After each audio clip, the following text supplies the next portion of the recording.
ஒரு முறை அந்த போரில் வெற்றியெல்லாம் பெற்று அவர் யாரும் ஒன்றும் செய்ய முடியாது. வெற்றி பெற்று திரும்பி வர்றார். அப்படி திரும்பி வர்ற பொழுது ஒரு அம்பு ஒன்று காலில் ஏறிடுச்சு. விழுந்து கிடந்த அம்பு ஒன்று காலில் ஏறிடுச்சு.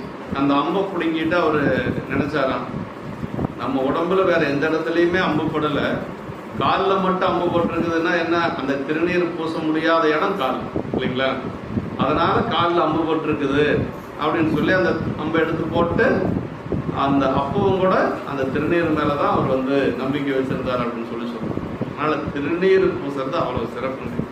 நீங்கள் வேற எந்த வேடமானாலும் உத்தராட்சம் போடாமல் இருக்கலாம், அதே சடை முடியெல்லாம் இல்லாமல் இருக்கலாம், ஆனால் திருநீர் பூசாமல் இருக்கவே கூடாது.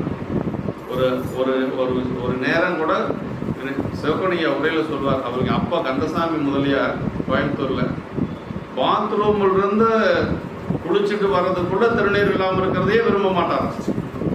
பாத்ரூம்ல குளிச்சுட்டு வந்து திருநீர் பூசிட்டு தான் உள்ளுக்குள்ள வேற ரூமுக்கு வருவார். அப்படின்னா பாருங்களேன். அதே மாதிரி தூங்குகின்ற பொழுது, தூங்குறதுக்கு போற பொழுது திருநீர் இல்லாமல் இருந்தால் திருநீர் பூசிட்டு தான் போய் நம்ம படுக்கையில படுக்கணும்.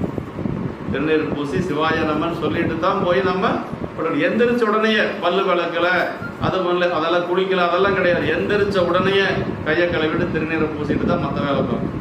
தூங்கி எந்திரிச்ச உடனே திருநீர் பூசணும்.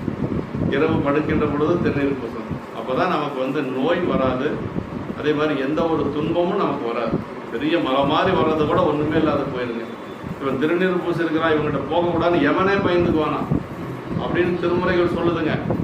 யமனே வந்து திருநீர் பூசல்கிட்ட வரதுக்கு பயந்துக்குவான். இவன் சாமியினுடைய ஆளப்பா, பெரிய இடத்த ஆளு, பெரிய ஆளு, அவனாசியப்பர் கூட இருக்கிறாரு, அதனால நம்ம போகக்கூடாதுன்னு சொல்லி யமனே பயந்துக்குவான். அப்படி அதுக்கு மேல நம்மளுடைய உயிர் போனோன்னா யார் வந்து கூட்டிட்டு போகணும்? சிவகணங்கள் வந்து கூட்டிட்டு போகணும். சிவகணங்கள் வந்து கூட்டிட்டு போனா எங்க கூட்டிட்டு போவாங்க? சிவலோகத்துக்கு கூட்டிட்டு போவாங்க. யமகணங்கள் வந்தா நரகத்துக்கு கூட்டிட்டு போயிடுவாங்க. அதனால வந்து திருநீர் தான் நமக்கு காப்பு. அதுக்கு பேரே திருநீற்று காப்புன்னு பேர். திருநீற்று காப்பு தான் ரொம்ப உயர்ந்தது. திருநீர் எப்பொழுதும் பூசிடும். முத்தநாதன் பாருங்க, ஒரு ஒண்ணுமே தெரியாதவனா இருந்தாலும் இப்ப திருநீர் நம்மளை காப்பாத்துனெல்லாம் அவன் பூசல, அவரை ஏமாத்துறதுக்காக அவன் திருநீர் பூசுறான், வேற ஒன்றும் இல்லை. அதுதான் அவனை காப்பாத்துனது. திருநீர் இல்லைன்னா அங்கேயே கொண்டு போட்டிருப்பாங்க இல்லையா, அரசனை அப்படி குத்துனா விடுவாங்களே என்ன, அந்த திருநீர் தான் அவனை காப்பாத்துனது. நல்லதோ கெட்டதோங்க அது சொல்லுவாங்க. ஒரு மருந்து சாப்பிட்றோன்னு வைங்களேன், விரும்பி சாப்பிட்டாலும் சரி, விருப்பம் இல்லாத சாப்பிட்டாலும் அந்த நோய் நீங்கும் இல்லையா, அதனுடைய மருந்தினுடைய வேலையை செய்யும். அதனால உங்களுக்கு நம்பிக்கை இருந்தாலும் சரி, இல்லாத போனாலும் சரி, திருநீர் பூசினா திருநீர்